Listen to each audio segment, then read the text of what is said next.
Abundance. It's a topic everybody's interested in, but very few people really understand how to make it happen.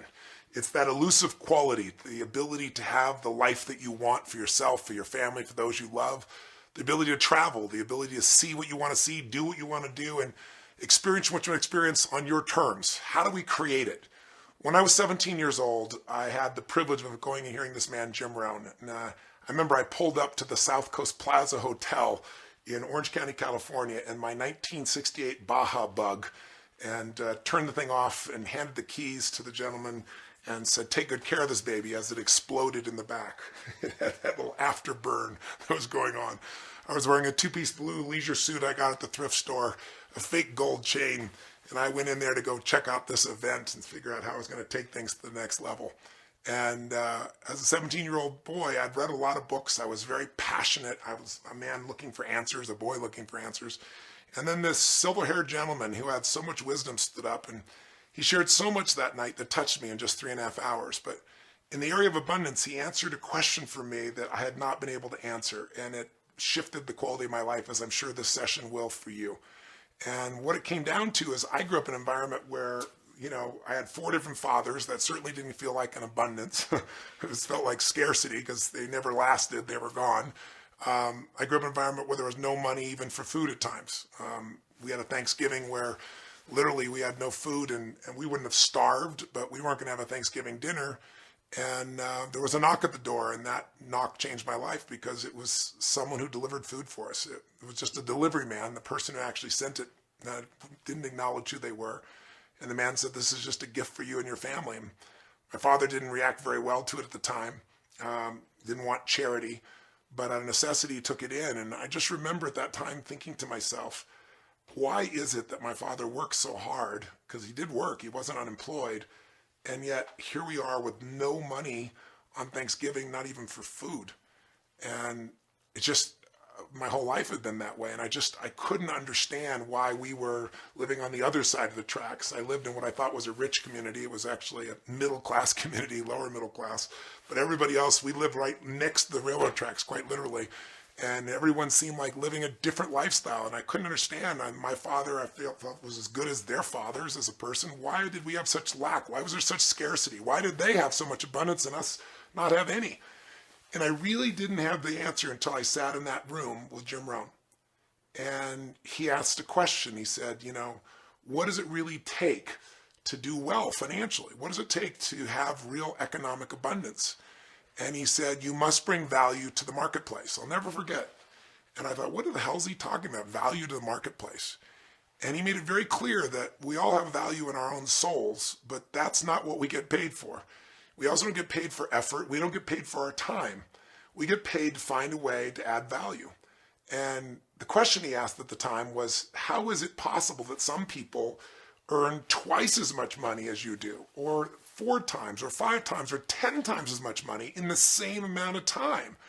And he said the answer is because they found a way to add more value. That is the secret to abundance. Do more for others than anyone else on earth. And if you can do that, you can build a brand, you can build a company, you can build a life, you can build friendships that are beyond compare.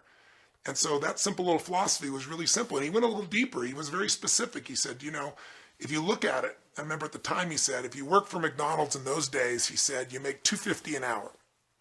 And I remember he said, somebody's making $2.50 an hour and they're barely surviving. Today, working at McDonald's, you make $8 an hour by contrast, with a little inflation. But this is 1977. And he said, so why do these people make so little? And he gave the example back then of the gentleman who was the head of Disney, and he's made $52 million in the same year. One person's making $2.50 an hour, somebody else makes $52 million. So how is that possible? Isn't that fair? Isn't that unfair? And I remember at the time him pausing and saying, well, anybody can learn within an hour how to really do the numbers and use a cash register. In fact, today, you don't even know the numbers. You just push a button with a picture on it, right?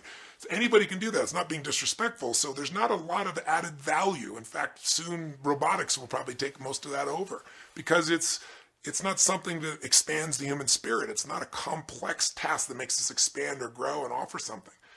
But he said, the guy that figured out how to turn Disney around with having trouble is worth $52 million because he's bringing joy and happiness and love and laughter to millions and millions of people. So if you help millions of people, you're going to do well. In the Bible, it says, if you wish to become great, learn to become the servant of many, which, as Jim used to say, is, that means there's nothing wrong with wanting to be great, but greatness comes from serving a large number of people or at a deep level, one of the two. And so you look at it today, and today the story is the same. You work at McDonald's, it's $8 an hour, and I just got finished writing a book where I interviewed 50 of the most successful financial people on earth that started with nothing. And you look at a guy last year, David Tepper was the highest paid hedge fund guy. He got paid $3.5 billion last year. Now that looks like incredibly unjust experience. It's insane. It's insane to think that that man's going to make 3.5 and someone else is going to make $15,000 a year at $8 an hour, basically. How could you justify that? Well, if you find a way to add more value, you can earn more and you can be abundant. He figured a way to get a 40% return for people. In a world where most people are putting their money in a savings account, getting 33 basis points, 1/3 of 1%. If you got people a 1% return, he'd be having 300% more value. But he's adding 12,000% more value for his investors. These people have taken their money and they're able to do things for their families, for their businesses, for the causes they care about, because he's growing it at a multiplied level because he developed this incredible set of skills. And how did he do it? The way Jim Rohn teaches. He learned to work harder on himself. He learned to master skills no one else had that could add value to others. So in introducing you to Jim Rohn and abundance, I just want to mark out that you can earn 10 times more, 20 times more, 100 times more in the same amount of time if you work harder on yourself than anything else, if you find a way to do more for others than anyone else. And then it goes beyond money. Then it goes to understanding abundance as an emotion, like love, like joy. It's the most amazing thing. The more of it that we give, the more of it we experience inside.